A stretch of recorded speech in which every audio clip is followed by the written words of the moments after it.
ये लड़कियां सांप के बिल में गिर गई थी और सारे सांप खाने के लिए उनकी तरफ बढ़ रहे थे। पिता पेड़ की लताओं की मदद से लड़कियों को ऊपर खींचने की कोशिश कर रहा था।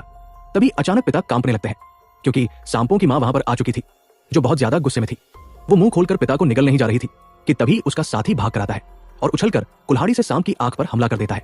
लेकिन सांप ने भी उसको दूर फेंक दिया था। दर्द के कारण सांप जोर जोर से तिल मिला रहा था। इसी मौके का फायदा उठाकर पिता बेटी को निकालने की कोशिश करने लगता है। तभी उसका साथी वापस उठ जाता है और पेड़ काटकर सांप को रोकने की कोशिश करता है, पर उससे पहले ही सांप होश में आ चुका था और उसको खाने जा रहा था। तभी दूसरा साथी समय पर वहां आता है और भाला फेंककर सांप की दूसरी आंख पर हमला कर देता है। तभी साथी ने पेड़ काटकर सांप को दबा दिया था। इस हलचल से पिता लताओं को खींच नहीं पाते, जिससे सांप के बच्चे लड़कियों के काफी नजदीक आ चुके थे। तभी अचानक गड्ढे से एक आदमी निकल कर आता है और लड़कियों का पैर पकड़ लेता है।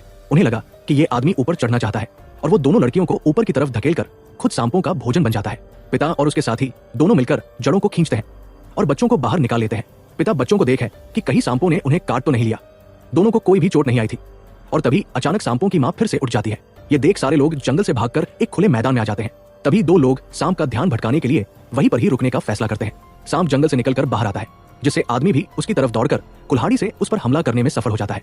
लेकिन फिर भी सांप ने पूंछ से आदमी को दूर फेंक दिया था। घायल सांप दोनों को कुचलना चाहता था, पर दोनों हमले से बचकर जंगल में भाग जाते हैं और पेड़ के पीछे छुप जाते हैं, जिससे सांप उनको ढूंढ नहीं पाता। उसी समय पिता अपने साथियों की मदद करने जा रहा था। तभी अचानक उसको पीछे से एक आवाज आती है और जब उसने मुड़कर देखा तो सांप ने उसकी बेटी को एक झटके में निगल लिया था, जिससे गुस्से में पिता सांप पर हमला करने जाता है। लेकिन इतने विशाल काय सांप के आगे कोई नहीं टिक सकता था, इसलिए उसका साथी मशाल जलाकर सांप को आकर्षित कर लेता है और जंगल में आकर मशाल को तेल में फेंक देता है, जिस कारण सांप आग की लपटों में आ चुका था। वो जलता हुआ जंगल से बाहर आता है और मारा जाता है।